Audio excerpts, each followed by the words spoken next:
Je m'appelle Alessandra Pirani, je dirige une équipe de recherche à l'Institut Imagine et à l'Institut de psychiatrie et neurosciences. Nous avons 2 antennes et on travaille essentiellement sur le développement du cortex cérébral. On s'intéresse à comment cette partie du cerveau se forme au cours du développement et comment certains processus du développement cortical sont dysfonctionnels dans des pathologies.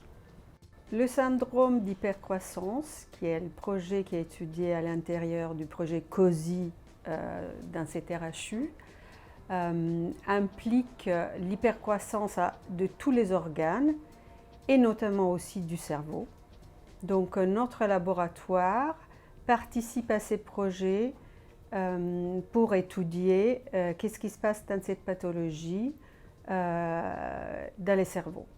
Nous intervenons avec 2 personnes en particulier qui sont, et projets dirigés par ces 2 personnes, qui sont Pierre Billuart, qui est un chercheur INSERM, et qui s'occupe de la modélisation de cette pathologie avec des modèles de souris, et Nadia Bailly-Buisson, neuropédiatre, qui s'occupe vraiment de voir les patients et d'accueillir les patients à l'hôpital Necker. Je suis Nadia Bailly-Buisson, je suis neuropédiatre, professeure de pédiatrie, mais également médecin-chercheur dans l'équipe d'Alessandra Pirani. Et notre équipe, elle travaille sur le développement du cortex cérébral avec l'idée de travailler d'une part sur la physiologie, c'est-à-dire le développement normal du cerveau, mais également sur la pathologie, c'est-à-dire quand une maladie génétique altère ce développement cérébral. Et dans le projet RHU COSI, on a recruté 2 étudiants, une étudiante en thèse Nassim, mais également un ingénieur pour travailler intégralement sur le projet. Et précisément sur le projet, on travaille sur un modèle de souris qu'on a pu manipuler. Et dans cette souris, en fait, on a réussi à utiliser des outils génétiques pour cibler la mutation dans le cerveau, pour essayer de mieux comprendre la malformation cérébrale, la visualiser, comprendre le mécanisme pour peut-être un jour développer des traitements. Et à ce titre, on est dans le groupe 3 du groupe du RHU COSI.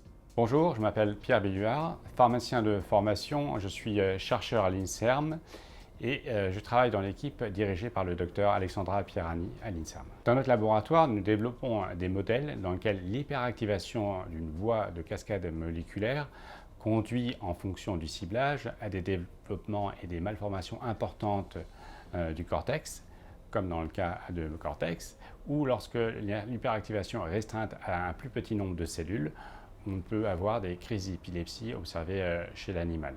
Lorsque la situation le permet, c'est-à-dire que le phénotype n'est pas trop sévère, on peut également tenter de corriger l'anomalie, notamment en traitant les souris malades par des molécules qui passent la barrière hémato-encéphalique, c'est-à-dire la barrière entre le sang et le cerveau. Le but ultime de notre recherche, c'est à travers cette modélisation de développer des traitements. Vous savez que dans le syndrome d'hypercroissance périphérique, des traitements ont été repositionnés, initialement des traitements anticancéreux pour soigner les enfants qui avaient des syndromes d'hypercroissance au niveau des membres en particulier. Et nous, dans notre équipe, ce qu'on souhaite, c'est développer des traitements pour les syndromes d'hypercroissance cérébraux pour guérir ces enfants-là de leur épilepsie et de leur handicap lié au syndrome d'hypercroissance.